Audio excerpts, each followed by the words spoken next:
దేవుని మాటన్నా కొన్ని నిమిషాలు ముందుగా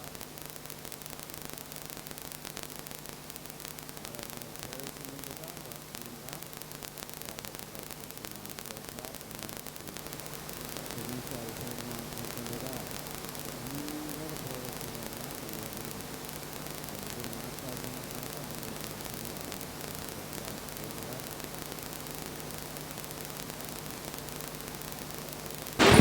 ప్రైజ్.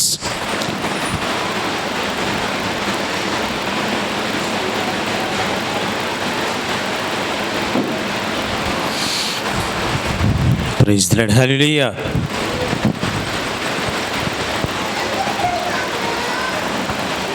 ప్రైజ్.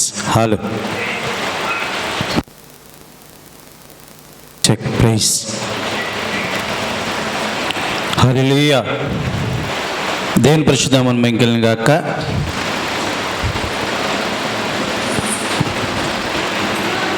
చేరి వచ్చిన దేవుని పిల్లలందరూ కూడా ప్రభువైన యేసయ్య నామములో వందనాలు తెలియజేస్తున్నా. ఈ సమయంలో దేవుడు మనల్ని ప్రేమించి ఆధ్యాత్మికంగా తన కృపలో మనల్ని బలపరిచి ఆశీర్వదించిన యేసయ్యకి సమస్త మహిమ ఘనత కలుగును గాక. దేవుని యొక్క పరిశుద్ధ నామం నుంచి కొన్ని ఆధ్యాత్మికమైన మాటలు మనము తెలుసుకుందాం.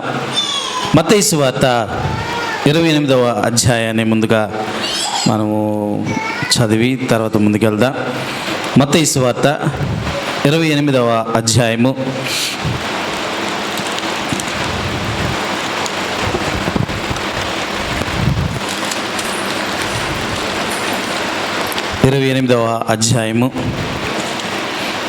6వ వచనాన్ని చూద్దాం. ఆయన ఇక్కడ లేడు, తాను చెప్పినట్లే తాను లేచి ఉన్నాడు. చాలు, చిన్న ప్రార్థన చేసుకుందాం. ప్రార్థన. ప్రేమ కలిగిన తండ్రి, దయగలిగిన రాజా, నీ కృప నీ కాపుదలను బట్టి నీకే మహిమ కలుగును గాక. గడిచిన కాలం అంతా నీ కృపలో కాచి కాపాడి ఆశీర్వదించిన విధానం బట్టి నీకే మహిమ కలుగును గాక. ఈ సమయంలో ప్రభువా నీ సన్నిధిలో చేరిన మేము తండ్రి ఆధ్యాత్మికంగా అయ్యా తండ్రి ప్రభువా నీ కృపల తండ్రి ఈ యొక్క కార్యక్రమంలో ఉండగా నన్ను మమ్మల్ని బలపరచండి, ఆశీర్వదించండి. ఈ పునరుద్ధాన ఆరాధన అనగా అయ్యా తండ్రి పునరుద్ధానాన్ని ప్రభువా ఎదుర్కొనుటకు మేమంతా కూడా చేరి నీ సన్నిధికి వచ్చి ఉండగా నీ కృపలో మమ్మల్ని బలపరచండి, ఆశీర్వదించండి. చేరువచ్చి నీ బిడ్డలు దీవించండి, ఆశీర్వదించండి. అయ్యా తండ్రి ప్రభు ఇంతవరకు చక్కని పాటల ద్వారా స్తుతించా. ఇకపై తండ్రి నాతోనూ మాతోనూ మా అందరితో కూడా ఈ పునరుద్ధాన శక్తిని మేము అనుభవించినట్లుగా మాతో మాట్లాడి బలపరచమని యేసయ్య పరిశుద్ధ నామములో అడిగి వేడుకొనిచున్నాం మా తండ్రి. ఆమేన్. దేవుని పరిశుద్ధ నామమునకు మహిమ కలుగును గాక. హల్లెలూయా. దేవుడు తన కృపలో మనల్ని ప్రేమించి ఇంత మంచి ఆధ్యాత్మిక సమయాన్ని ఇచ్చాడు. అయితే ఈ సమయాన్ని చాలామంది సద్వినియోగం చేసుకున్న వారు చాలామంది ఉన్నారు, సద్వినియోగం చేసుకోలేనటువంటి వారు కూడా చాలామంది ఉన్నారు. అయితే ఈరోజు అనేక సంఘాలు చూస్తే యేసు ప్రభువు యొక్క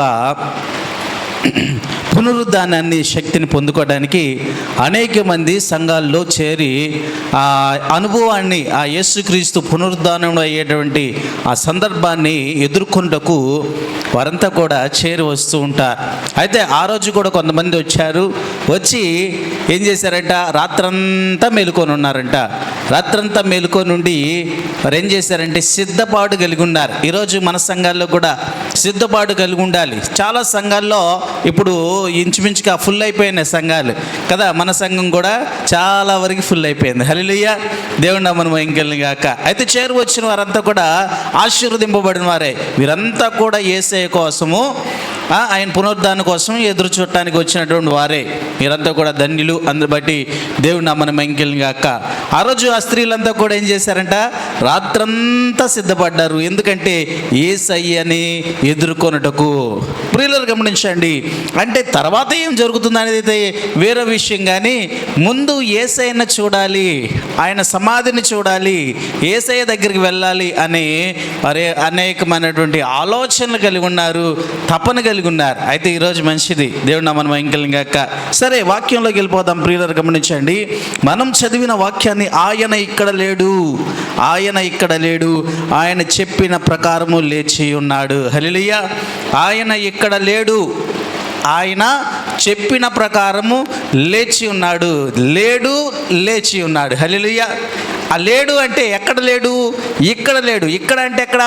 సమాధిలో. ప్రపంచంలో అనేక సమాధులు ఉన్నాయి, విలువైన సమాధులు ఉన్నాయి.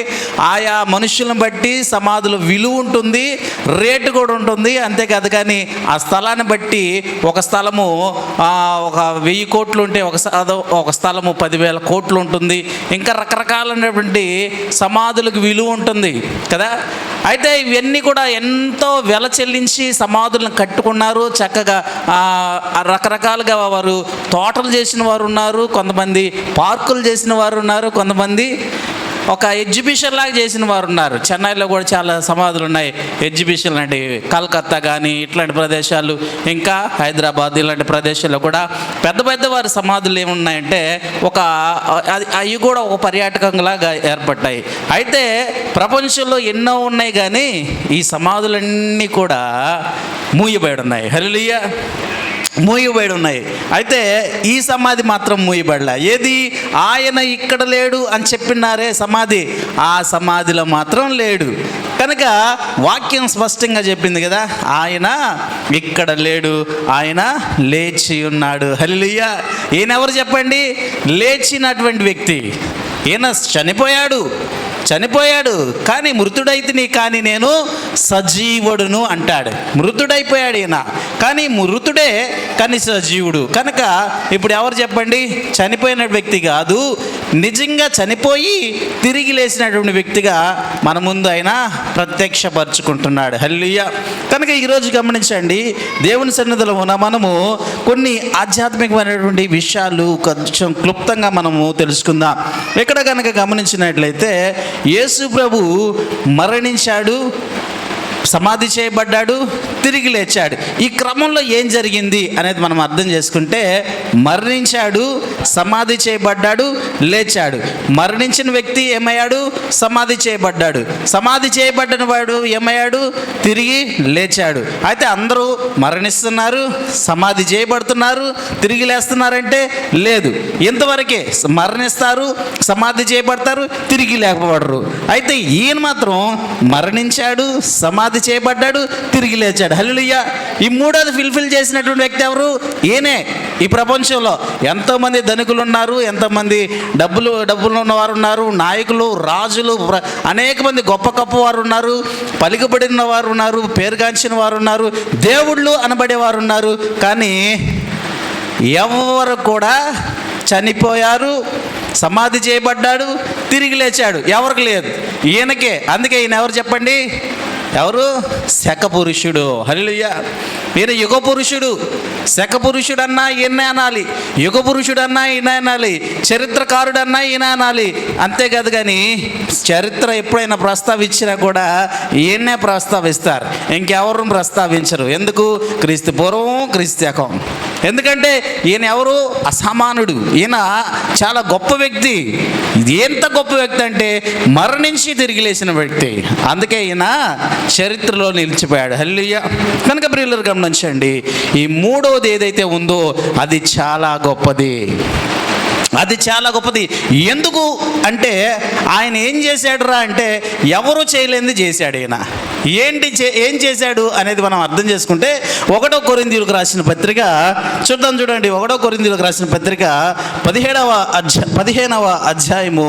ఈ ప్రపంచంలో ఎవరు చేయలేనటువంటిది ఏకైక పని చేశాడు. ఆ ఏకైక పని ఏంటరా అంటే 15వ అధ్యాయము 55వ వచనాన్ని మనం కనుక స్పష్టంగా చూసినట్లయితే 55వ వచనం 1 కొరింథీయులకు రాసిన పత్రిక 15వ అధ్యాయము తీసారా? 55వ వచనం. ఓ మరణమా నీ విజయం ఎక్కడా? ఓ మరణమా నీ ముల్లెక్కడా? మరణపు ముళ్ళు పాపమునకు బలము ధర్మశాస్త్రమే. హల్లెలూయా. ప్రియులను గమనించండి, దేవుడు ఏం చేశాడట? మరణపు ముళ్ళును పేరు పెట్టి పిలుస్తున్నాడు. ఓ మరణమా, నీ ముళ్ళెక్కడా, నీ ముళ్ళెక్కడా, నీ ముళ్ళెక్కడా? ఇప్పుడు ఎక్కడుంది చెప్పండి ఈ ముళ్ళు? ఈ ముళ్ళు ఎక్కడుంది చెప్పండి? మరణములో. పాపం అనేటువంటి మరణం అనేటువంటి ముళ్ళు ఎక్కడా అని ప్రశ్నిస్తున్నాడు. ఎక్కడ ఉంది ఇప్పుడు? లేదు. ఆయన ఏం చేశాడు? విరిచేశాడు ఆయన ఆ శిలువ మ్రానుపై విరిచేసి ఇప్పుడు దానికి మరణం లేదు, ఇక మరణమే లేదు. ఆ మరణం ముళ్ళుని విరచేయాడు కాబట్టి ఈయన ఏమయ్యాడు? ఇప్పుడు సజీవుడయ్యాడు. హల్లెలూయా. అదే మరణపు ముళ్ళును కనుక విరవకపోతే ఈయన ఎప్పటికీ సజీవుడయ్యేవాడు కాదు. ఇప్పటికీ కాదు, ఎప్పటికీ సజీవుడు కాదు. ఈయన కూడా అందరిలాంటి వాడే. ఈయన కూడా అందరిలాంటి ఫోటోల్లో ఉన్న వ్యక్తే. ఈయన కూడా అందరిలాగే దండలు వేయచ్చు. ఈయన కూడా అందరిలాగే కడ్డీలు పెట్టచ్చు. ఈయనకి అందరిలాగే ఏం చేయొచ్చు? సాంబ్రాణి పెట్టచ్చు, కొవ్వొత్తులు పెట్టచ్చు. ఈరోజు చాలామంది చేస్తున్నారు, తెలియక దండలు వేస్తూ ఉంటారు, పటాలు పెట్టుకుంటూ ఉంటారు. ఎవండి చెప్పండి, ఎవరైనా కానీ ఈరోజు పటాలు పెట్టుకుంటూ ఉంటారు. ఎవరికి పటాలు పెడతారు చెప్పండి? చచ్చిపోయిన వాళ్ళకి పటాలు పెడతారు కదా. తర్వాత ఏం చేస్తారు? దండలు వేస్తారు, సాంబ్రాణి వెలిగిస్తారు, కొవ్వొత్తులు వెలిగిస్తారు, లేకపోతే నైవేద్యాలు పెడుతుంటారు, లేకపోతే అల్పాహారాలు తీసుకెళ్ళి పెడుతుంటారు కదా. అయితే ఇకపై ఎవరైనా సరే క్రీస్తు బొమ్మలుంటే అవి తీసేయండి. క్రీస్తు బొమ్మలు నిజంగా క్రీస్తు బొమ్మలు కానే కావాయి. వారు ఎవరెవరో ఆయా కాలాల్లో ఎవరెవరో చిత్రకారులు గీసినవి. అంతేకాదు ఇప్పుడు వచ్చినప్పుడు అన్ని కొన్ని గ్రాఫిక్గా కొన్ని ఏఐ ఫోటోలు తయారు చేసి రకరకాలుగా వారు సృష్టించుకున్నటువంటి ఫోటోలు. నిజంగా క్రీస్తుని ఎవరు కూడా చూడలేదు. చూసిన వారంతా కూడా అప్పుడు కాలం చేస్తున్నారు. ప్రియులారా గమనించండి. అయితే మనం ఏం చేస్తున్నామంటే ఆయా ఫోటోలు తగిలించుకొని ఆయన సజీవుడు అన్న విషయాన్ని మర్చిపోయి ఏం చేస్తున్నాము? దండలేసేసుకుంటున్నా. ప్రియులారా ఎప్పుడు కూడా దండలు వేయకూడదు. ఒకవేళ సరే పొరపాటున పెట్టారనుకుందాం, సరే ఆయన్నే భగవంతుడిగా ఆరాధిస్తున్నాం, ఓకే. కానీ ఈ దండలు వేసేటువంటి పని కానీ, ఈ కడ్డీలు వెలిగించే పని కానీ, ఇవి అన్నీ కూడా మనము చేయకూడదు. ఎందుకు చేయకూడదు అంటే ఈయనెవరో సజీవుడు. ఈయన ఏం చేశాడు? మరణపు ముళ్ళుని విరిచినటువంటి ఏకైక వ్యక్తి. హల్లెలూయా.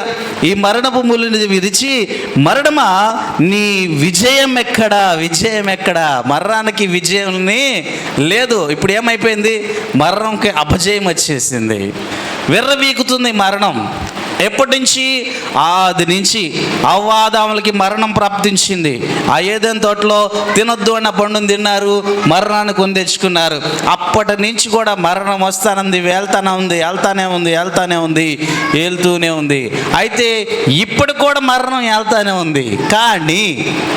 కానీ మనందరం కూడా మరణం నుంచి జయం పొందడానికి, ఎక్కడ నిత్య రాజ్యంలో ఉండటానికి, మన ఆత్మలు చచ్చిపోకుండా, మన ఆత్మలు నశించిపోకుండా, మన ఆత్మలు నిత్య జీవంలో ఎప్పుడు కూడా ఆరిపోని దీపంలాగా ఉండటానికి ఆయన ఏం చేశాడు? మరణపు ముళ్ళుని విరిచాడు. ప్రియులారా గమనించండి. ఎన్ని జన్మలు ఉన్నాయండి? ఎన్ని జన్మలు ఉన్నాయి చెప్పండి? మనిషికి ఎన్ని జన్మలు ఉన్నాయి? ఒకటే జన్మ, అవునా? ఆత్మీయంగా ఎన్ని జన్మలు ఉన్నాయి? ఒకటే. ఆత్మీయంగా ఒకటే, శారీరకంగా ఒకటే. అయితే ఆత్మీయంగా ఎప్పుడు అంటే తల్లి గర్భంలో జన్మించినప్పుడు. హల్లెలూయా. నువ్వు తల్లి గర్భంలో జన్మించినప్పుడు శారీరకమైనటువంటి జన్మ ఉంది. ఆత్మీయంగా ఎప్పుడంటే ఎప్పుడైతే నువ్వు బాప్టిజం తీసుకుంటావు, ఒకటి నీటి మూలంగా కానీ లేదా ఆత్మ మూలంగా కానీ బాప్టిజం తీసుకొని రక్షింపబడితే వాడు రెండవ జన్మ. కనుక ఈ రెండవ జన్మలో నీకు మరణం ఉండకూడదు. మొదటి జన్మ ఎట్టాగా ఉండిద్ది. ఎందుకంటే ఆయన ఎప్పుడైనా శాపం పెట్టాడంటే, ఆయన ఎప్పుడైనా శపించాడంటే అది ఖచ్చితంగా ఆయన నోటి నుంచి వచ్చేది, అది జరగాల్సిందే. ఆయన శపించాడు, మన్నైనది మళ్ళీ వెనకటి వెళ్ళే మళ్ళీ అక్కడికి వెళ్ళిపోవాలి, ఆత్మ తండ్రి దగ్గరికి వెళ్ళిపోవాలి అన్నాడు. కనుక మరణం అనేది ప్రతి ఒక్కరికి రావాల్సిందే. అది చిన్నవారు కావచ్చు, పెద్దవారు కావచ్చు, వృద్ధులు కావచ్చు, ఎవరైనా సరే. మరి ఈ మరణము ఎవరికి? శరీరానికే. మరి ఆత్మకి చెప్పండి. ఆత్మకి ఈ మరణం అనేది ఎక్కడికి వెళ్ళిపోతుంది? నిత్య నరకాగ్నికి వెళ్ళిపోతుంది. నిత్య నరకాగ్నికి వెళ్ళిపోతుంది. అలా వెళ్ళకుండా దారి తప్పించడానికి ఎక్కడ చెప్పండి? నిత్య రాజ్యానికి. అంటే ఇటు దేవుడు చెప్పండి, పాపమును దాటవేయటానికి ఎక్కడికి? జీవములోనికి. జీవంలోనికి. ఈ ముళ్ళు కనుక విరవకపోతే ఎవడైనా దాటుతాడా చెప్పండి? కాలు కింద పెడతాడా? ముళ్ళును తీసేసేయాలి, ముళ్ళును విరిచేసేయాలి. అలాగే ఉంటే ఆ ముళ్ళు ఇంకొకటి గుచ్చుకుంటుంది. ముళ్ళు తీసేసాడు అనుకోండి, అక్కడ పడేసాడు, మళ్ళా అదేమవుతుంది? ఇంకొకటి గుచ్చుకుంటుంది. వాడు ఆ బాధతో ఇబ్బంది పడతాడు. అలా కాదు, విరిచేయాలి. సమస్య లేకుండా చేయటమే దేవుని పని. ఇప్పుడు ఏం చేశాడు చెప్పండి? మరణమును ఏం చేశాడు? సవాల్ విసిరాడు. నీ విజయం ఎక్కడా? నీ విజయం ఎక్కడా? విర్రవీగుతుంది కదా మరణం. ఎన్నో సంవత్సరాల నుంచి ఎంతోమందిని ఏలుతుంది. ఇక మరణం అనుకుంది, ఎప్పటికి కూడా ఆ నిత్య రాజ్యంలోకి వీళ్ళెవరిని తీసుకెళ్ళను. పాపం అనేది ఎవరిని తీసుకెళ్ళకుండా చేస్తుంది. ఎక్కడికి? దేవుని సన్నిధికి రాకుండా, దేవుని గణపరచకుండా, దేవునిలో ఉండకుండా నాశనానికి నడిపిస్తూ, పాపములను, చీకటిలను, అంధకారమైనటువంటి ఆ స్థితిలో ఉంచుతూ ఎల్లవేళలా వాళ్ళని ఏం చేస్తుంది? తన కబంధ హస్తాల్లో పట్టుకొని చిదిమేస్తుంది. అలా చిదవకుండా ఏం చేస్తున్నాడు ఈయన? నిత్య రాజ్యానికి తీసుకెళ్ళాలని ఆయన ఏం చేశాడు? మరణించాడు. మరణించి ఆయన ఏం చేశాడు? ఆ మరణపు ముళ్ళును విరిచాడు. ఎవరైనా కానీ గమనించండి, ముళ్ళును ముళ్ళుతే తీయాలి, అవునా? ఏం చేయాలి చెప్పండి? మరణాన్ని ఎలా తీసాడండి? మరణాన్ని ఎలా తీసాడు? ఎలా విరిచేశాడు అంటే మనం విరగటానికి లేదు. అది ముళ్ళుని ముళ్ళుతోనే విరవాలి. మరణం అంటే ఏమిటి? ముళ్ళు. మరణం అంటే ఏమిటి? ముళ్ళు. ఇప్పుడు ఈయనేమయ్యాడు? మరణమయ్యాడు. ఇప్పుడు మరణించి ఆయన ఏం చేశాడు? మరణపు ముళ్ళుగా ఏర్పడి ఆయన ఏం చేశాడు? ఆ ముళ్ళుని, ఏది? పాపపు ముళ్ళుని విరిచివేశాడు. హల్లెలూయా. కనుక ప్రియులు గమనించండి, సిలువపై అనేకమైనటువంటి శత్రువులు, సిలువపై ఉన్నప్పుడు అనేక మంది శత్రువులు వచ్చి రకరకాలుగా నవ్వుతున్నారు, రకరకాలుగా హేళన చేసేసారు, రకరకాలమైనటువంటి ఇబ్బందులు పెట్టారు. అయినా సరే తట్టుకున్నాడు. అనేకమైనటువంటి సమస్యల నుంచి ఆయన తట్టుకున్నాడు. ఇబ్బందులు పెట్టినా తట్టుకున్నాడు, వాళ్ళు వచ్చి గోల్ చేస్తున్నా తట్టుకున్నాడు. ఇవన్నీ కూడా తట్టుకొని ఓర్పు కలిగి, సహనం కలిగి ఆయన ఏం చేశాడు? సిలువ మరణం పొందాడు. అయితే పునరుద్ధానం ఎలాగయ్యాడంటే, మరణపు ముళ్ళను విరవకుండా పునరుద్ధానం లేదు. ఈరోజు వాక్యం ఉంటున్నటువంటి ప్రియులను గమనించండి. మనం ఏమిటి? పునరుద్ధానం రావాలంటే పాపము నుంచి విడిపించబడాలి. ఇప్పుడు ఎంతమంది పాపం చేస్తున్నారు అంటే తెలీదు, ఎంతమంది బాగున్నారు అంటే తెలీదు కదా. పాపము అందరికీ ఉంది, అందరికీ ప్రాప్తించింది. ఎలాగ ప్రాప్తించింది? ఆది పితరుల దగ్గర నుంచి మనందరికీ ఉంది. అందరం పాపులే, ఏ ఒక్కడు నీతిమంతుడు లేదు. అందరూ పాపం చేసి దేవుడు అనుగ్రహించు మహిమను పొందలేకపోతున్నారు. ఎందుకని? అందరూ పాపం చేశారు కాబట్టి. వీళ్ళందరూ దేవుని మహిమను పొందుకోవాలి. అర్థమవుతుంది మీకు? అందరూ పాపం చేసి దేవుడు అనుగ్రహించి మహిమను పొందుకోవాలి. ఏంటి ఆ దేవుడు అనుగ్రహించి మహిమ అంటే? నిత్యరాజ్యం. ఏమిటది? నిత్యరాజ్యం. ఆ నిత్యరాజ్యాన్ని మనం పొందుకోవాలంటే ఏం చేయాలి? పాపము చేయకుండానట్లు, అంటే ఆ మరణపు ముళ్ళు మనలో గుచ్చుకోకుండా ఉండునట్లు మనము ఉండాలి. అలా ఉండటానికి ఆయన ఏం చేశాడు? అసలు మరణపు ముళ్ళునే తీసేశాడు. ఇక లేదు మరణపు ముళ్ళు. అందుకే దానితో అంటున్నాడు, నీ విజయం ఎక్కడా? ఇంకా లేదు, ఇంకా విజయం లేదు, ఏం లేదు. ఇప్పుడు ఎవరు విజయం పొందారు? క్రీస్తు యేసు జయశీలుడుగా ఏమయ్యాడు? మృత్యుంజయుడయ్యాడు. ఇప్పుడు ఈయన పేరేంటి చెప్పండి? మృత్యుంజయుడు. ఎవరైనా అన్నారు మృత్యుంజయుడు ఎక్కడైనా ప్రపంచంలో?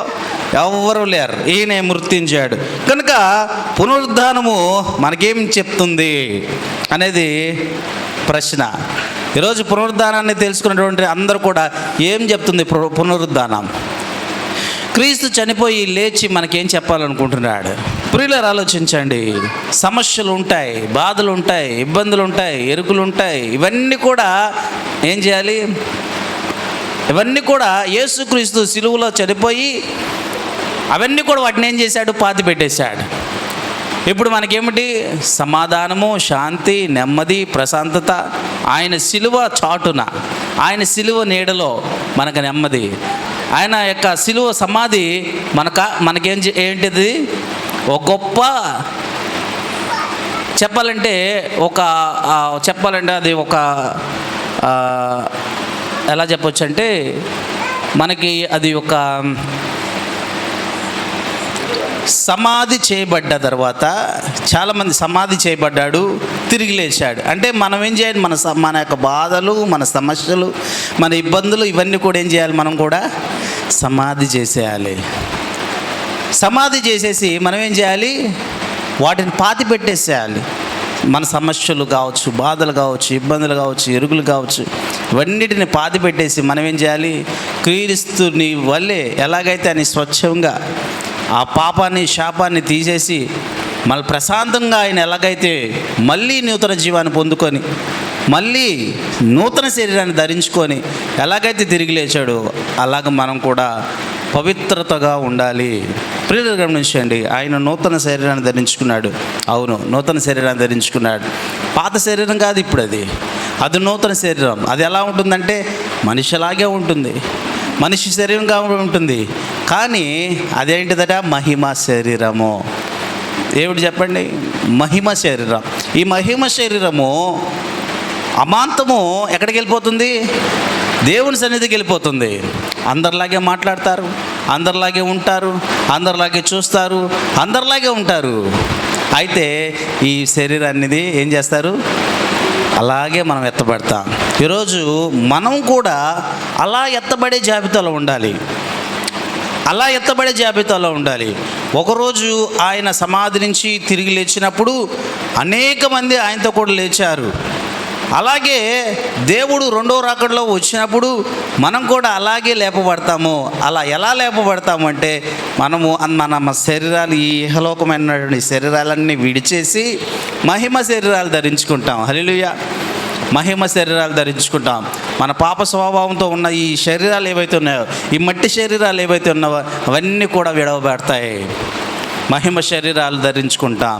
ఆ మహిమ శరీరాలు ధరించుకున్నప్పుడు క్రీస్తు ఎలాగుంటాడు? బాగా గమనించండి, క్రీస్తు ఎలా ఉన్నాడు?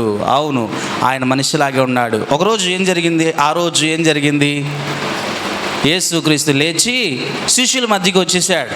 శిష్యులంతా కూడా ఒక రూమ్లో కూర్చొని వణికిపోతూ ఉన్నారు, భయపడుతూ ఉన్నారు. వాళ్ళు వీళ్ళు చెప్పిన మాటలు విని భయపడుతూ ఉన్నారు. ఒకవేళ శత్రువు వస్తాడేమో, మనందరూ కూడా బంధిస్తారేమో అని రకరకాలుగా ఆలోచిస్తున్నారు. ఆ సమయంలో ఏం జరిగిందట? యేసుక్రీస్తు అమాంతంగా కూర్చొని ఉన్నటువంటి వారి మధ్యలోకి దిగొచ్చేసాడు.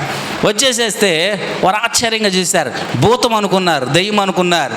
అప్పుడు వాళ్ళు అన్నారు, భయపడొద్దు. ఆయన అన్నాడు, భయపడొద్దు, నేనే మీ యేసుని. ఎలా ఉన్నాడు యేసయ్య? మహిమ శరీరాన్ని ధరించుకున్నాడు. అప్పుడు తోమా ఏం చేస్తున్నాడు? అయ్యా, అంతకుముందే వీళ్ళతో డిస్కషన్ జరిగింది. నేను ఆయన గనక సజీవుడు గనక ఉంటే నేను అతని చేతుల్లో వేళ్ళు పెట్టి చూస్తాను, ఆ బెజ్జాల్లో ఏళ్ళు పెట్టి చూస్తాను, ఆ పక్కన పొడిచారు కదా, ఆ గాయంలో ఏలు పెట్టి చూస్తాను, అప్పుడు కానీ నమ్మనని చెప్పేసి వాళ్ళందరూ కూడా డిస్కషన్ చేసుకున్నారు. అయితే యేసయ్య ఏం చేశాడు? ఆ తోమను పిలిచి ఇదిగో తోమా ఇలాగరా అని చెప్పేసి పిలిచి ఏం చేశాడు? ఇదిగో నా చేతులు చూడు, నేను మనిషినే, నేను నీ రూపాన్ని, నేను మనిషిలాగే మునుపు ఎలాగైతే ఉన్నానో అలాగే ఉన్నాను. అయితే మహిమ శరీరాన్ని ధరించుకొని ఉన్నాను కాబట్టి నువ్వు చేతిలో ఏలు పెట్టచ్చు, ఇబ్బంది ఏం లేదు, స్పర్శ తగులుతుంది. ఆయన మానవుడే కానీ పరిపూర్ణ మానవుడు, అట్ ద సేమ్ టైం ఏంటట? పరిపూర్ణమైన దేవుడు. హల్లెలూయా. కనుక ప్రియులు గమనించండి, ఇప్పుడు మనకు భయం లేదు, మనకు దిగులు లేదు, మనకు నిరాశ లేదు. ఎందుకు? మరణ భయం లేదు. ఇక ఎంతోమంది మరణ భయంతో బాధపడుతున్నారు. మరణ భయం ఇక లేదు. ఒకవేళ మరణిస్తే మనం ఎక్కడుంటాం చెప్పండి? నిత్యరాజ్యంలో ఉంటాం. నిత్య నరకంలో ఉండటానికి వీలు లేదు. ఆ భయం మనకి వద్దనే వద్దు. ఎందుకంటే దాన్ని విరిచేశాడు. అక్కడికి వెళ్ళటానికి మనకి ఇంకా అవకాశం లేదు. మనం ఎక్కడికి వెళ్తాం? డైరెక్ట్గా నిత్యరాజ్యానికి వెళ్ళిపోతాం. నిత్యరాజ్యానికి వెళ్ళిపోతాం. కనుక ఆలోచన పెట్టుకోమకండి. ఇక భయం లేదు, దిగులు లేదు, చింత లేదు, ఇంకేమాత్రం కూడా మనకి లేదు. పాప భయం అనేది ఇక వద్దు. ఎవరైనా సరే పాపాన్ని గురించి ఆలోచనే ఇక మనకు అవసరం లేదు. ఎందుకంటే ఆయన మరప్పుడు పాపములను విరిచేసాడు. ఇంక మనం భయపడాల్సిన పని లేదు. మనం భయపడకుండా యేసయ్య నా కోసము పాపములను విరిచేసాడు, నా నుంచి పాపాన్ని తీసేసాడు. ఇక దానికి విజయం లేదు. ఇప్పుడు నేనేమిటి? నేను జయశీలుడిగా మార్చబడాలి. యేసుక్రీస్తు ఏం చేశాడు? యెహోలోకాన్ని జయించాడు, లోకాన్ని జయించాడు. ఆయన అంటాడు, నేను లోకమును జయించి తిని. ఏం చేశాడు చెప్పండి? నేను లోకాన్ని జయించా, మీరు కూడా లోకాన్ని జయించండి. నేను లోకాన్ని జయించి నా తండ్రి సింహాసనం మీద నేను కూర్చున్నా. ఏం చేశాను? నేను జయించాను. మానవుడిగా ఈ భూమి మీదకి వచ్చా, మానవుడిగానే జీవించాను, మానవుడిగానే తిన్నాను, మానవుడిగానే తాగాను, మానవుడిగానే అందరితో ఉన్నాను, మాట్లాడాను. మానవుడు కష్టాలు తెలుసు, నష్టాలు తెలుసు, ఇబ్బందులు తెలుసు, అన్నీ తెలుసు. ఎన్నైతే మానవుడు పడ్డాడో ఇబ్బందులు అవన్నీ నేను పడ్డాను. కానీ ఏ రోజు కూడా పాపానికి చోటు ఇవ్వలేదు. ఏ రోజు కూడా అపవిత్రత చోటు ఇవ్వలేదు. పవిత్రంగానే బ్రతికాను, పవిత్రంగానే జీవించాను, మాదిరిగానే నేను నడుచుకున్నాను, అనేకులకి మార్గదర్శిగా అయ్యాను. అలా అయ్యి అలాగ చెప్పి ఈరోజు నేనేం చేశాను? లోకాన్ని జయించా. నేను జయించి ఇప్పుడు ఏం చేశాను? మరణాన్ని కూడా జయించా. ఇప్పుడు ఏం చేశాను? నా తండ్రి సింహాసనం మీద కూర్చుందా. మీరు ఏం చేస్తారు? మీరు కూడా ఈ లోకాన్ని జయించండి, పాపాన్ని జయించండి, లోక మాలిన్యాన్ని జయించండి, లోకంలో ఉన్నటువంటి ఈ ఆటుపోటలను జయించండి, ఆర్థిక ఇబ్బందులను జయించండి, అసమానతలను జయించండి, కోపతాపాలను జయించండి, ఈ అసూయ, క్రోధము, మత్సరము ఇలాంటివి ఏమన్నా సరే వాటిని జయించండి, అన్నిటిని జయించండి. జయించి మీరేం చేస్తారు? నా తండ్రి సింహాసనాన్ని మీకు ఇస్తా. హల్లెలూయా. మీరు గనక జయిస్తే నా తండ్రి సింహాసనాన్ని మీకు ఇస్తా. నా తండ్రి సింహాసనం మీద నేను కూర్చున్నా, అలాగే మీరు కూడా కూర్చున్నట్లు మీకోసం ఏం చేస్తాను? సింహాసనాలు ఏర్పాటు చేస్తా. సింహాసనాల మీద మనం కూర్చుంటామంట. ఎంత ధన్యత కదా. అప్పుడు మనం కూడా ఎవరైనా చెప్పండి, జయశీలులుగా మార్చబడతాం. యేసుక్రీస్తు జయశాలి కనుక, ఆయన జయశాలి కనుక, ఆయన జయం పొందాడు కనుక మన అందరం కూడా ఎవరమే చెప్పాలి? క్రీస్తుని ధరించిన ప్రతి ఒక్కడు ఎవరు? జయశాలి. హల్లెలూయా. క్రీస్తుని ధరించిన ప్రతి వారు. ఈరోజు చాలామంది క్రైస్తవుణ్ణి అని చెప్పుకుంటూనే ఉన్నారు. క్రైస్తవుడు అంటే ఎవరు? జయించినవాడు. దేన్ని జయించినవాడు? లోకాన్ని జయించినవాడు, పాపాన్ని జయించినవాడు, శాపాన్ని జయించినవాడు. అంతే. అనేక మంది శాపాలు పెడుతుంటారు. అవేమీ తగలం. యేసునామములో, ఆయన రక్తంలో శాపం కొట్టబడింది. యేసునామములో పాపం తీసివేయబడింది. యేసునామములో మనకేంటి? జీవము, జీవము, జీవము, జీవము. మరణ భయం ఇక లేదు. మరణం ఇంకెప్పుడు వారిని మృంగకుండునట్లు ఆయన ఏం చేశాడు? దాని మరణాన్ని ములిని విరిచేశాడు. ఇప్పుడు మనందరం ఎవరమే? సజీవులము. హల్లెలూయా. మనందరం కూడా సజీవులమే. దేవుడు ఈ మాటలు దీవించునుగాక. ఆమేన్.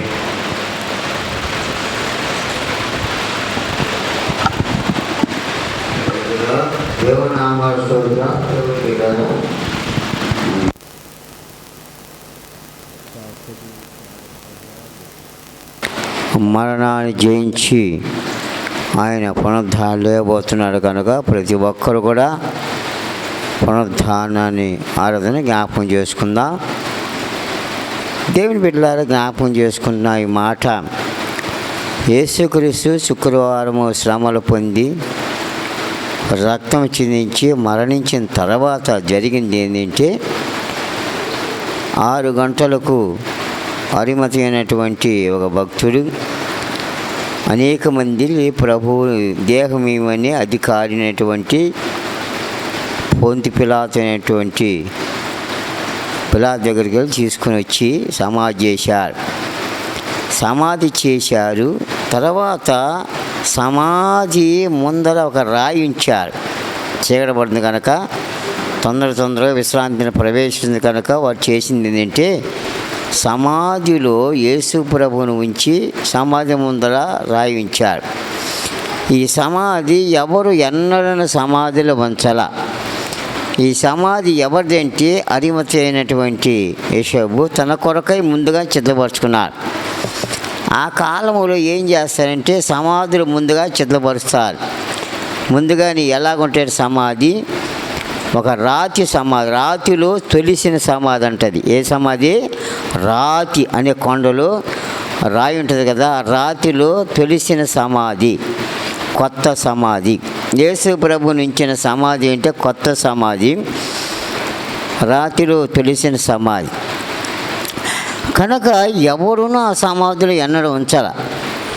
యేసు ప్రభుని తీసుకెళ్ళి తొందరగా సమాధిలో ఉంచి ఆ సమాధిని ముందర పెద్ద రాయి వేశారు, పెద్ద బండను వేశారు. బాగానండి. బండను ఉంచిన తర్వాత ఏమి జరిగిందంటే అధికారులు తెలిసిపోయింది. కొంతమంది చెప్తారుగా, అధికారులు పెద్దవారు ఎవరైతే చంపించారు, ఎవరైతే యేసుప్రభు నేరం వాళ్ళందరూ తెలిసి వాళ్ళు ఏం చేశారంటే భటులను పంపించారు రోజున. పంపించినప్పుడు వాళ్ళు ఏం చేశారో తెలిసిన, సమాధి ముందరున్న శిష్యులు తీసుకెళ్ళి సమాధి చేసి వెళ్ళిపోయారు ముందర పెద్ద బండి నుంచి తలుపులాగా. ఇప్పుడు అధికారులు పంపించారు, వచ్చి వాళ్ళు భటులు వచ్చి సమాధి ముందరున్న బండకు ముద్ర వేశారు. విన్నారు ఇక్కడ సమాధి జరిగే చంద. సమాధి ముందరున్న బండకు ఏం చేశారంటే గొలుసు వేసి బంధించారు, ఎవరు తీయకుండా. ఎందుకు ఆలోచించారంటే మరి యేసు ప్రభువు లేస్తానని చెప్పాడు కదా మూడో దినాన. ఈ సమాధిలో ఉన్న వ్యక్తిని కనుక బాగా అర్థం చేసుకోండి, వాకి సమాధిలో ఉన్న వ్యక్తిని కనుక మనం బంధిస్తే, సమాధిని బంధిస్తే ఈయన ఎలా వస్తాడు ఎలా లేస్తాడో చూద్దాం. అర్థం ఉందా? వీళ్ళు ఎవరైనా తీసుకొచ్చి లేచాడు కూడా ప్రకటన చేస్తారు, ఆయనది నిజమవుద్ది, ఆయన దేవుడు నమ్ముతాడని. అబ్బా ప్లాన్ మళ్ళా అంటే చచ్చిపోయిన శవం కూడా పనిచేస్తున్నారు. బతుకున్నప్పుడు హింసించారు, బాధ పెట్టారు, వేదన పెట్టి చంపేశారు, అయిపోయిందిగా. ఇంకా వదిలిపెట్టలా. అప్పటికి వదిలిపెట్టకుండా ఎంబడిస్తేనే ఏం చేశారు, ఆ సమాధి చచ్చిపోయే శవం లోపలంటే దానికి ముద్రేశారమ్మా. గొలుసుతో బంధించి సమాధి బండకు ముద్రేశారంట. ఏ ముద్రది? రాజముద్ర. అబ్బా వింటున్నారా? కాపల ఉంచారు. ఏనండి అక్కడ కాపల ఉంచినప్పుడు బాగా అర్థం చేసుకుందాం దేని బిళ్ళారా. యేసు ప్రభు ఏం చెప్పాడు? ఈ దేవాలయం పడక 3 దినాలు లేపుతాను అన్నాడు కదా. మరి లేవాలి కదా, లేస్తాడు కదా అని అనేక మంది ఏం చేశారంటే భటులు అక్కడ కాపల పెట్టేశారు. ఇప్పుడు సమాధికి బండకు ముద్ర వేశారు, గొలుసు బంధించి కాపలు ఉండాలి. ఇక ఏమి లేదు, బందోబస్తు అయిపోయింది. అమ్మా ఎవరు వచ్చి లేచని చెప్పడానికి లేదు, ఇంకెవరు అబద్ధాలు చెప్పడానికి లేకుండా చేశారు. కనుకని మరి యేసు ప్రభు 3వ దినము దాకా వైపు లోపలే ఉండాలి. సమాధిలో దేహం ఉంది, ఆత్మ మాతక్కలేదు. దొంగ చెప్పాడు పరదేశీలు వెళ్ళాలని, చేస్తే నాతో ఉంటే పరదేశికి వెళ్ళాడు. మరి ముందేమైనా కానీ కాదు, ఎన్నో స్థలాలు 3 దినాలు తిరుగుతాను ఉంది. ఆత్మ, శరీరం మాత్రం అక్కడ ఉంది, శరీరం మాత్రం అంది. దేవుని బిడ్డలారా, దినాన వాక్యం ఏంటో మనం జ్ఞాపకం చేసుకున్నప్పుడు పరిశుద్ధ గ్రంథములు మనం చదువుకున్న మాట, ఆయన ఇక్కడ లేదు, ఆయన లేచాడు, విమానం చదివాడు. పరిశుద్ధ గ్రంథము చదువుదామండి. దేవుని వాక్యాన్ని మనము తీయండి. లూకాసు వార్త 24వ అధ్యాయం మొదలు వచ్చిన చదువుదాం. లూకాసు వార్త 24వ అధ్యాయం మొదలు వచ్చిన చదవండి. మొదలు వచ్చిన చదువమ్మా. ఆదివారమున తెల్లవారుచుండగా ఆ స్త్రీలు తాము సిద్ధపరిచిన సుగంధ తైలములు తీసుకొని సమాధి వద్దకు వచ్చి సమాధి ముంద ఉన్న రాయి దొర్లింపబడుట చూసి లోపలికి వెళ్ళిరు కానీ ప్రభు అయిన యేసు దేహముకు వారికి కనబడలేదు. ఇందుని గురించి వారికి ఏమీ తోసక ఉండగా ప్రకాశమానమైన వస్త్రము ధరించిన ఇద్దరు మనుషులు వారి యొద్ద నిలవబడి వారు భయపడి ముఖములు నీలమోపి నూనెమోపి ఉండగా, మీరు సజీవుడైన వానిని మీరెందుకు మృతులలో వెతుకుచున్నారు? ఆయన ఇక్కడ లేడు, ఆయన లేచి ఉన్నారు. స్తోత్రం చెప్పండి, హల్లెలూయా. ఆయన ఇక్కడ లేడు. చదివాం కదా. సమాధి ఆయన భద్రపరిచారు వాళ్ళంతా, బొడ్లంతా కూడా.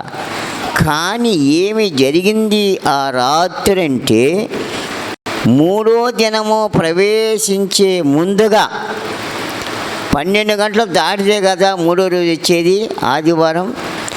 కనుకని యేసు ప్రభు శుక్రవారం సమాధి చేయబడ్డాడు. శనివారం ఆదివారం ఇంకా ప్రవేశించే ముందుగా ఆయన చెప్పిన వాగ్దానం, ఆయన చెప్పిన మాట నెరవేరటం కోసం ఓపికతో ఉన్నాడు. అర్థమందా? ఈ లోపు ఏమి జరుగుతుంది అంటే, దేవుని పిల్లలు జ్ఞాపకం చేసుకుందాం. లోపల యేసు ప్రభు సమాధిలో దేహం ఉన్నది, బయట భటులు ఉన్నారు, సమాధుల ముందర రాయి ఉన్నది.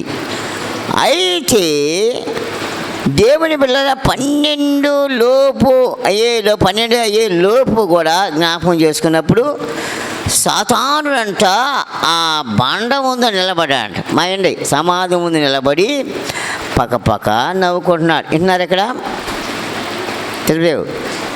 సమాధి దగ్గర ఏమన్నా కాపలా ఉన్నారు, బంధకాలు వేశారు, కూల్చోబంధించారు. కానీ అక్కడ సాతానుడంట ఆ సమాధి ముందు పక్క నవ్వుకుంటూ అంటుందంట, నజరేయుడైన యేసు నేను సమాధిలో బంధించాను చూడంట. ఎవడో సాతాను ఏమంటుంది? నజరేయుడైన యేసు నేను సమాధిలో బంధించానని పక్క నవ్వుకొని వెర్రవీగుతుందంట. బా, దేవుని వెళ్ళారా? మరి సాతాను అంతా వెలుగులు ఇచ్చిపోతాం. ఎందుకు అలా ప్రభువారు ఓర్చుకున్నాడు అంతసేపు ఏంటంటే, 12 దాటాల, మూడో దినం ప్రవేశించాలి కనుక చెప్పే టైం కోసం ప్రభువారు చూస్తున్నాడు. బాగుందా? ఎప్పుడైతే సాతానుడు రెచ్చిపోతున్నాడు, 12 దాటి ఒక 5-10 నిమిషాలు అయ్యేటప్పుడు మూడు దినం ప్రవేశించగానే ఆ సమాధి ముందున్న రాయి ఆ పక్కకి వెళ్ళిపోతా ఉంది. ఆ సమాధికి వేసిన గొలుసులు పటాపట తెగిపోతున్నాయి. విన్నారు బాగా? ఎవరు కూడా గొలుసులు తెంపలా. సమాధికి బంధించిన గొలుసులు పటాపట తుంపులు తెగిపోతున్నాయి.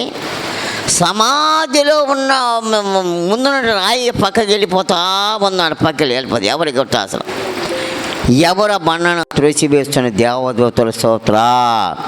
దేవదూతలు వచ్చి బండను పక్క, ఎవరు మనుషుల వల్ల కాదు ఆ బండను పక్కదాటం. 1, 2, 3, 5 కాదు, ఎంతోమంది పెట్టి జరపాలి శిష్యులు ఆ రోజున. దేవుని బిడ్డలారా, యేసుకు ఎప్పుడైతే 12 దాటుతుందో, యేసుక్రీస్తు సమాధిలో దేహములే పరిశుద్ధాత్మ దేవుడు ఆత్మతో నింపబడైన సజీవుడుగా లేచి అప్పుడంటాడు, ఆ సైతాన్ని మెడకాయ పట్టుకొని గరిగరి తిప్పి నేల కింద వేసి కొట్టి కాలికి తొక్కి, మరణమా నీ ముళ్ళెక్కడా, మరణమా నీ జయం ఎక్కడని మరణముల సమాధిని విడిచాడు. స్తోత్రం చెప్పిన హల్లెలూయా. సాతాను కాళ్ళకి తొక్కేశాడు. ఏమంటున్నాడు?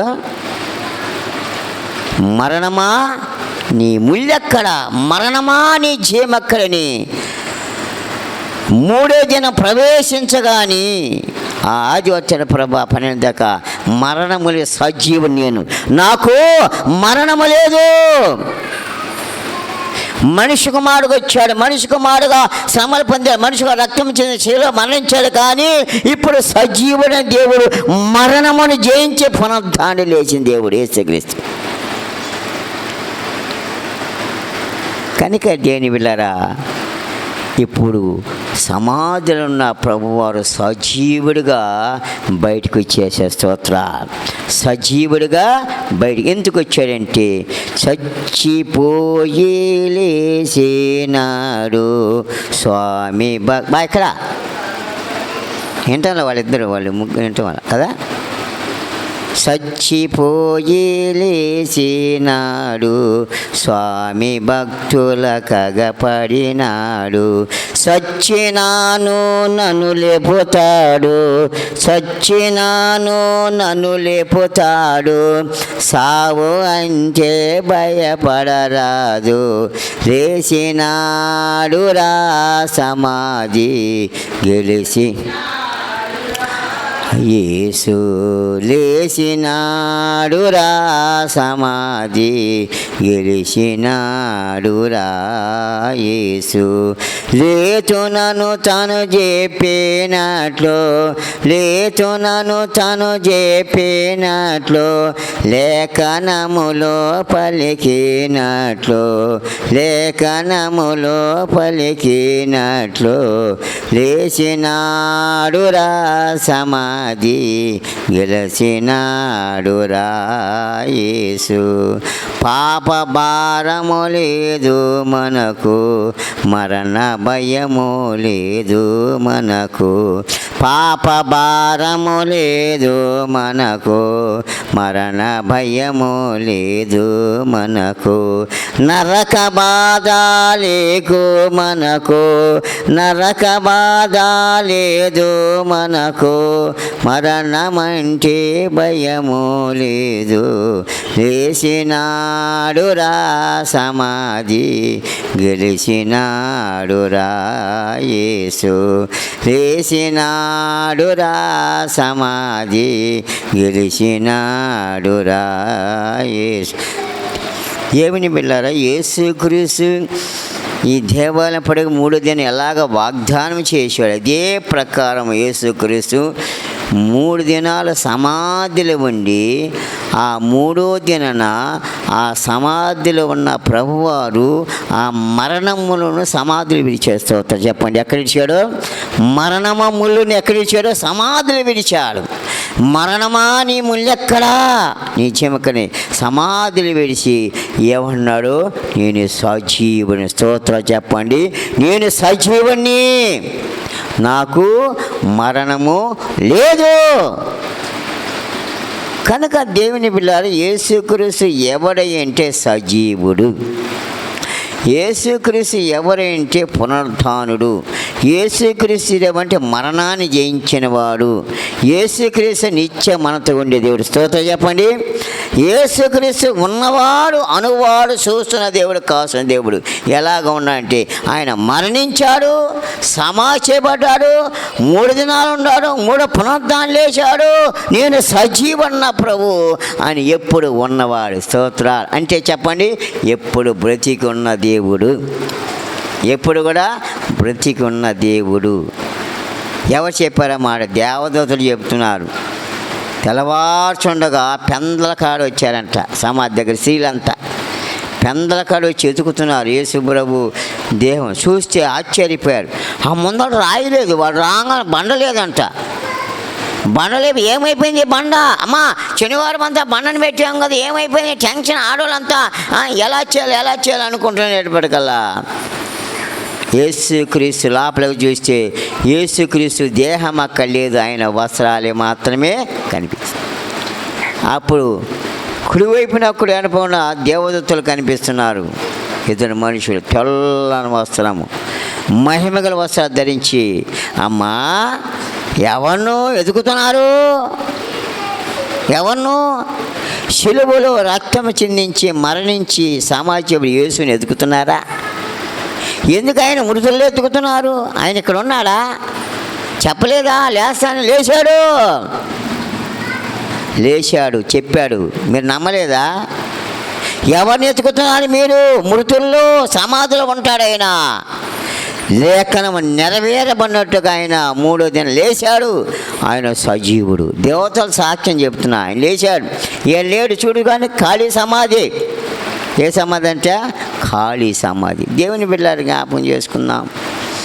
ప్రపంచంలో ఎన్ని సమాధులు గొప్ప గొప్ప ఉండే కానీ అవి ఇప్పుడు కూడా మొయ్యబడింది. యేసుక్రీస్తు ఒక్కడే సమాధి తెరబడింది. స్తోత్రాలు చెప్పండి, హల్లెలూయా. ప్రపంచం అన్నీ ఇప్పుడు మొయ్యబడింది, ఏది తెరవలేదు. ఆదివారం ఉంది ఇంకా పెద్ద పెద్ద ఉండే కానీ తెరవబడాల, మొయ్యబడింది. ఎంత ఖరీదు కట్టినా కానీ యేసు ప్రభు సమాధి ఒక్కటి ఇప్పుడు కూడా, అప్పుడు కదా ఇప్పుడు కూడా వెళ్ళినప్పుడు యేసులో మీరు అందరూ చూసేస్తున్నారు సమాధి. లోపలికి వెళ్ళి ఫోటోలు దిగి వస్తున్నారు. వాస్తవం చెప్పింది వాస్తవం. ప్రభు నెరవేరుతుంది, వాగ్దానం నెరవేరుతుంది, లేఖనము నెరవేరుతుంది. కనుక లేఖనము నెరవేరులాగన ప్రభువారు ఆయన పునరుద్ధానం లేచాడు. ఆయన దూతలు అంటున్నారు కదా, ఆయన ఇక్కడ మృతులు ఎతుకుతున్నారు కానీ ఆయన ఇక్కడ లేడు. ఆయన లేచాడు, చెప్పిన ప్రకారం లేచాడు. మృతుల్లో సమాధులు ఉండడు, ఆయన సజీవుడు. స్తోత్ర. ఎవరంట? యేసుక్రీస్తు సజీవుడు. ఎలాగ సజీవుడు? సమాధిని జయించాడు, బండని జయించాడు, సాతాను జయించాడు, మరణాన్ని జయించాడు, పునరుద్ధానం లేచాడు. స్తోత్ర, హల్లెలూయా. చచ్చిపోయి లేచినాడు, స్వామి భక్తుల కగపడినాడు. చచ్చిపోయి లేచినాడు, స్వామి భక్తుల కగపడినాడు. సచ్చినాను నన్ను లేపుతాడు, సచ్చినాను నన్ను లేపుతాడు. సావు అంటే భయపడరాదు, సావు అంటే భయపడరాదు. లేచినాడురా సమాధి గెలిచినాడురా. ఏమంటే చెప్పు? చచ్చిపోయాడు, లేచాడు. దేనికోసం లేచాడు? వాక్యం చెప్పండి. దేనికోసం లేచాడు? సచ్చినాను లేపుటానికి, సచ్చినన్ను లేపటానికి. ఆయన చనిపోయాడు, సమాజేవుడు పునరుద్ధరణ లేచాడు. ఎందుకంటే మన కోసం. పాప భారము లేదు మనకు, మరణ భయము లేదు. ఇక లేదంట. పాప భారము లేదు మనకు, మరణ భయము లేదు మనకు. నరక బాధ లేదు మనకు, నరక బాధ లేదు మనకు. మరువు కండి యేసు ప్రభుని, మరువు కండి యేసు ప్రభుని. లేచినాడురా సమాధి గెలిచినాడురా. ప్రపంచమంతా ఎలుగెత్తి సాక్ష్యం లేచినాడు ఆయన. ఆయన లేచాడు అని దేవదూతలు చెప్పారు. అదే ప్రపంచమంతా కూడా క్రైస్తవులు ఎలుగెత్తి ఈ దినాన్ని దేవుని కనపరుస్తున్నారు. ఆయన లేచాడు. ఎవరు లేచింది? యేసు ప్రభు ఒక్కడే. ప్రపంచంలో సమాధి చేయబడి పునరుద్ధానం లేచిన దేవుడు ఎవరు? యేసు ప్రభు ఒక్కడే. ఆయనే సజీవుడు, ఆయనే దేవుడు. ఈరోజు రేపు ఉన్న దేవుడు, మాట్లాడే దేవుడు, ప్రపంచానికి కనిపిస్తుంది దేవుడు. అర్థమన్నా? పిలవగానే పలికాడు. ఎవరైనా పలుకుతారు? బ్రతుకునే వాళ్ళు పలుకుతారా? చచ్చిన బతుకుతారా? సమాధానం పలుకుతారా? బ్రతికిన వ్యక్తి, సజీవుడై లేచిన వ్యక్తి, సజీవుడై బ్రతికున్న వ్యక్తి యేసు ప్రభు కనుక పిలవగానే పలుకుతారు. స్తోత్రా. మన ఎమ్మడే ఉంటాడు. ప్రభు అంటే చాలు వెంటనే జవాబిస్తాడు. కాబట్టి దేవుడు ఈరోజు ప్రపంచం అంతా సంతోషం, ఉజ్జీవంగా ఉంటుంది. స్తోత్రాలు. శుక్రవారం శ్రమల పని మరణించిన బాధపడ్డాడు, దుఃఖపడ్డాడు. శనివారం అంతా కూడా బాధకరంగా విశ్రాంతిలో ఉన్నాం. ఈ రోజున పునరుద్ధానం సంతోషంగా ఉండాలి. స్తోత్రాలు. హ్యాపీగా సంతోషంగా పండుగలు చేసుకుంటూ ఆనందంగా ఉండే దినం. ఎందుకంటే ఆయన మరణాన్ని జయించాడు, మరణం మీద దేవుడు విజయాన్ని కలిగజేయాడు. స్తోత్రాలు. మరణములను విడిచి దేవుడు మరణములను దేవుని కొట్టేశాడు. కనుక దేవుని బిడ్డ ప్రతి ఒక్కరు జ్ఞాపకం చేసుకోవాలి. ఈ పునరుద్ధాన దినము అర్థం ఏమిటంటే ప్రభువు మరణాన్ని జయించి పునరుద్ధాన్ని మన మధ్యలో ఉన్నాడు. స్తోత్రాలు. ఎలా ఉన్నాడు? ఎలా లేచాడు? జయ జయ పాటి జయ యేసు, జయ జయ క్రీస్తు, జయ క్రీస్తు. అందరూ జయ జయ యేసు, జయ యేసు, జయ జయ క్రీస్తు, జయ క్రీస్తు, జయ జయ రాజా, జయ రథ. జయ జయ రాజా జయ రాజా జయ జయ స్తోత్రం జయ స్తోత్రం జయ జయ స్తోత్రం జయ స్తోత్రం జయ జయ యేసు జయ యేసు జయ జయ యేసు జయ క్రీస్తు జయ జయ యేసు జయ యేసు జయ జయ క్రీస్తు జయ క్రీస్తు అందరం మరణము జయ యేసు మరణము కోరిను జయ యేసు మరణము జయ యేసు మరణము కోరిన జయ యేసు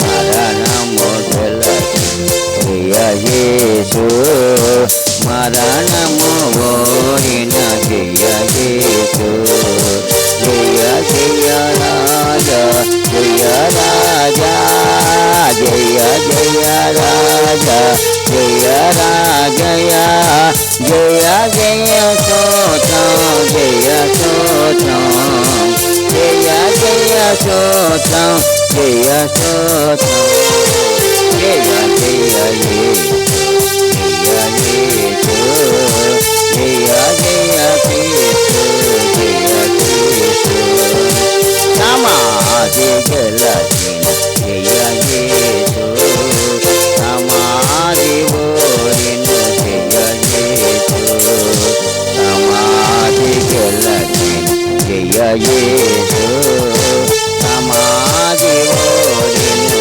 జయ యేసు సమాధి గెలచిన జయ యేసు సమాధి ఓరిన జయ యేసు సమరము గెలచిన జయ యేసు సమరం గెలచిన జయ యేసు అమరమూర్తివి జయ యేసు అమరమూర్తివి జయ యేసు జయ జయ యేసు జయ యేసు జయ జయ క్రీస్తు జయ క్రీస్తు సాతాను గెలచిన జయ యేసు సాతాను ఓరిను జయ యేసు సాతాను గెలచిన జయ యేసు సాతాను ఓరిను జయ యేసు పాపివి గతించు జయ యేసు పాపివి గతించు జయ యేసు దాతవు నీవే జయ యేసు దాతవు నీవే జయ యేసు జయ జయ యేసు జయ యేసు జయ జయ క్రీస్తు జయ క్రీస్తు బంధను గెలచిన జయ యేసు బంధను ఓరిను జయ యేసు బంధను గెలచిన జయ యేసు బంధను ఓరిను జయ యేసు బంధకు తీర్చుము జయ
హల్లెలూయా.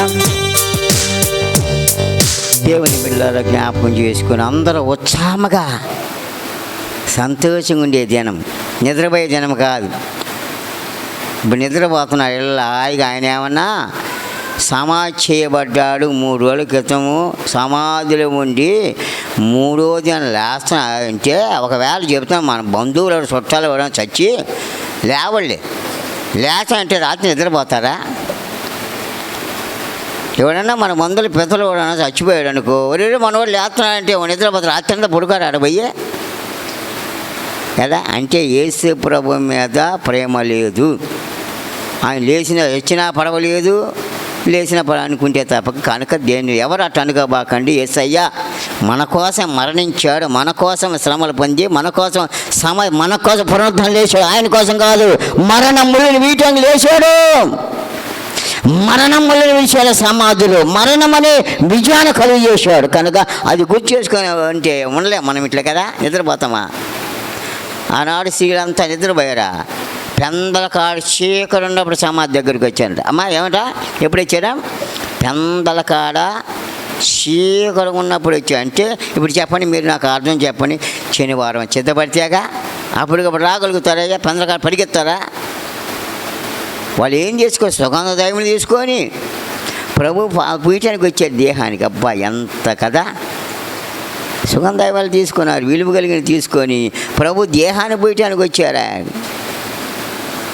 ప్రభు సమాధి దగ్గరకు వచ్చారు. చర్చికి రమ్మంటే బాధ, సమాధి దగ్గర చేయరు వాళ్ళంతా. సమాధి దగ్గర వచ్చారు ఉదయం. అది చదువుతాం, అది వింటాం, పాటించకదా. సమాధి దగ్గరకు వచ్చి వాళ్ళు మనం దేవుని సన్నిధికి రావాలి, దేవుని మాటలు వినాలి, పునరుద్ధాన శక్తిని తెలుసుకోవాలి. ఈ రోజున యేసు ప్రభు పునరుద్ధానంలో ఎంత శక్తి ఉందో ప్రార్థన చేశాను. నీ పునరుద్ధాన శక్తిని మాకేమంటా కానీ పునరుద్ధాన క్రమాన్ని పాటించాం. ఒక బాధ వచ్చిందో, ఒక కష్టం వచ్చి, రోగం వచ్చిన, నీ పునరుద్ధాన శక్తి కావాలంటే పునరుద్ధాన శక్తిలో బలం ఉంది. పునరుద్ధాన శక్తిలో బలం ఉంది. పునరుద్ధాన దేవుని ఆస్తి కావాలి, అది కావాలి కానీ ప్రార్థన. కనుక దేని బిళ్ళారు దేవుని వాక్యం మనం జ్ఞాపకం చేసుకొని ఆయన లేడండి సమాధులు లేడు. ఆయన లేచాడు 3వ దినాన్ని లేచాడు, పునరుద్ధానం లేచాడు. మనం సేవిస్తుంది ఎవరంటే సజీవుడైన దేవుడిని. ఎవరంట? సజీవుడైన బ్రతికున్న దేవుని, మన మధ్యలో నివసిస్తున్న దేవుడు, మనతో ఉన్న దేవుడు. ఎవరంటే సజీవుడైన దేవుడు, మనతో ఉన్న దేవుడు మనం సేవిస్తున్నాం. ఈ రోజున మనం ఆరాధిస్తున్నాం. ప్రతి ఆదివారం ఆరాధన, పునరుద్ధ ఆరాధన ఉన్నా కానీ వాటన్నిటికన్నా ఈరోజు ప్రాముఖ్యం 2020 ఈరోజు జరిగిందని అందరూ నమ్ముతున్నారు. ప్రతి ఆదివారం పునరుద్ధాన ఆరాధన అంటున్నా కానీ గుర్తు చేసుకున్నా. కానీ ఈ ఆదివారం ప్రత్యేకత ఏంటంటే 2026 సంవత్సరం ఇదే రోజు లేచాడు అని ప్రపంచమంతా ఆరాధించుకున్నారు. మనం కూడా దేని బిళ్ళారా ప్రభుని ఆరాధించుకున్నాం కాబట్టి ప్రతి జ్ఞాపం చేసుకొని ప్రభుత్వంలో సంతోషంగా కలగలాడి ఇంట్లో ఖచ్చితంగా సంతోషంగా ఉద్యమగా మనకు కావాల్సిన అన్ని సమృద్ధి చేసుకుందాం. ఆరాధన ఆగిపోవద్దు, ఆరాధనకు రావాలి. ఇప్పుడు ఆగిన వాళ్ళు ఆగారనుకో ఆగకూడదు, రావాలి కదా. ప్రభు దగ్గరకు రావాలి, ఆరాధించుకుందాం. ప్రతి ఒక్కరిని జ్ఞాపకం చేసుకోవద్దండి. ఆరాధన పునరుద్ధాన శక్తిని మాత్రం ఎవరు కూడా పోగొట్టుకోకుండా 12 దాటిపోయింది. ప్రభు లేచాడు. స్తోత్రం చెప్పండి. హల్లెలూయా. లేచాడు. పునరుద్ధాన యేసు ప్రభుకి జయము చెప్పండి. మరణములను విడిచి మరణములు సజీవంగా లేచిన దేవాతి దేవుడు యేసు క్రీస్తుకే